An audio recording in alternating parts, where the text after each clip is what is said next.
Okay, let's look at this assignment today. This is for Tuesday, March 19th. And if whatever happens, we don't do it on the same day, whatever it is, this is 4-6 additional practice is what this is. Okay, so in 1 through 14, you need to write an inequality for each situation. You have notes on this that are so good that will literally help you through all of these. Okay. So you need to circle all of them because you have in class all day, all day. Okay. All day, all day. Circle 1 through 14. Okay. 1 through 14, all the way down. Down the back, we have some questions. Say 15 says, be precise. A test has 50 questions with 25 questions worth 1 point each and 25 questions worth 3 points each.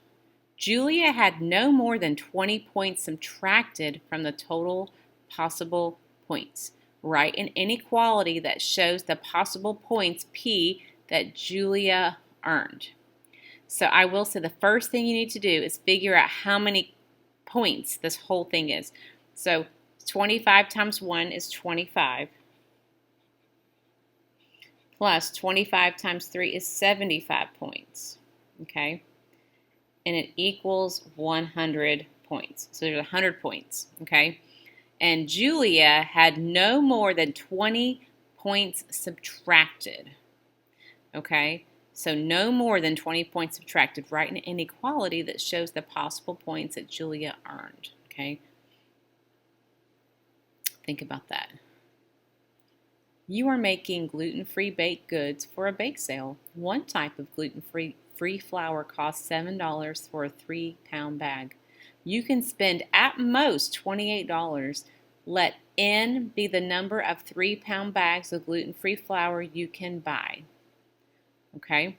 Write an inequality that represents the situation. So,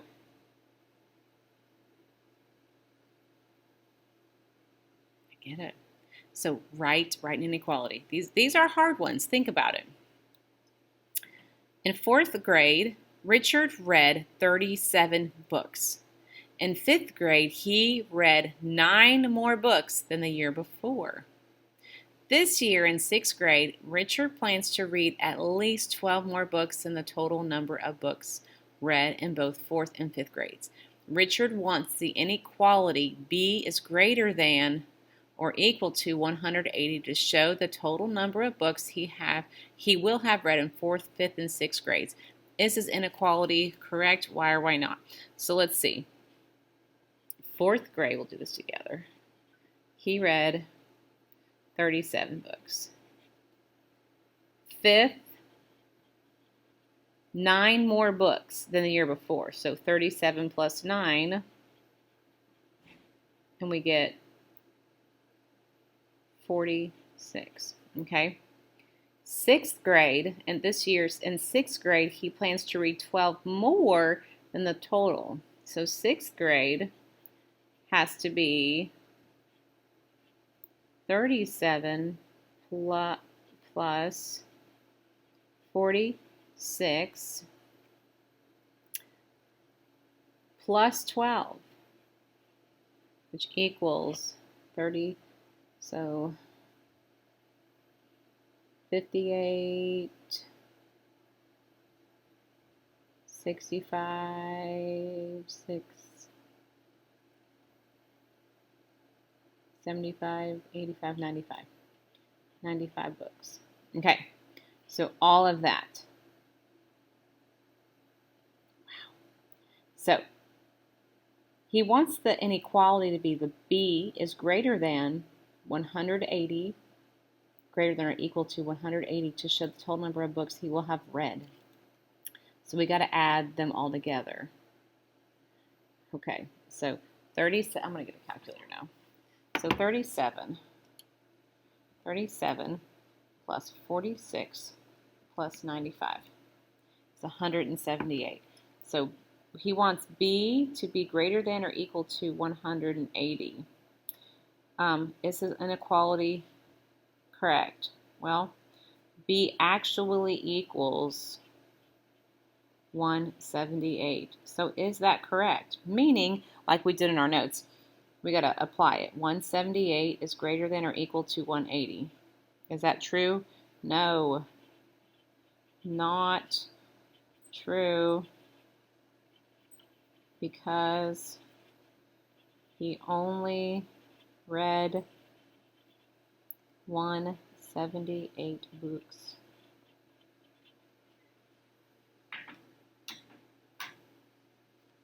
Number 18. The waste-to-energy process generates energy in the form of electricity, heat, or fuel from the incineration of waste. Converting non-recyclable waste materials into electricity, heat, or fuel generates a renewable energy source. That's a lot. The 86 waste-to-energy facilities in the United States have the capacity to produce 2,720 megawatts of power per year by processing more than 28 million tons of waste per year. Write an inequality to show the possible power, P, that the waste-to-energy facilities in the United States are capable of producing. This is a lot more than we would normally do. So I'm going to pause on this. This is something I want us to look at in class together. I don't want to do a video on this one. Like I want to look at numbers 15 and 16 together, okay? So if you're at home watching this, come see me. We have more explanation to do together. Look at 18. 19. The Cruz family shares a family cell phone plan. The plan is for 3,200 cell phone minutes each month. The father has used 1,200 minutes. The mother has used at least 600 minutes. The two children have used 675 minutes each. Write an inequality that shows the number of minutes the Cruz family has used. So how many do they get? Okay. Whew. Explain. So we're going to write inequalities. So we're going to say they're minutes. So what we have to do, one thing I want you to notice, it tells us Dad used exactly 1,200. The mom has used at least, so she's at least 600 if not more. Each child has used 675. So we're going to add 1,200 plus 600 plus 675 plus 675. You want to add all those up. 5, 12, 18, 19, 20, 21. Woo! Woo! So, the minutes have to be greater than or equal to 3,150. And I say because the mom has used at least 600. So we know it could be more. Okay, a lot of steps there, friends. So I still want you to try number 15 on your own. Okay, we'll look at 16, 17, 16, 18 in class together. So 1 through 15 on your own. That's what I'll say in our Google Notes in the classroom. And then we will do 16 and 18 together. We'll hit those first.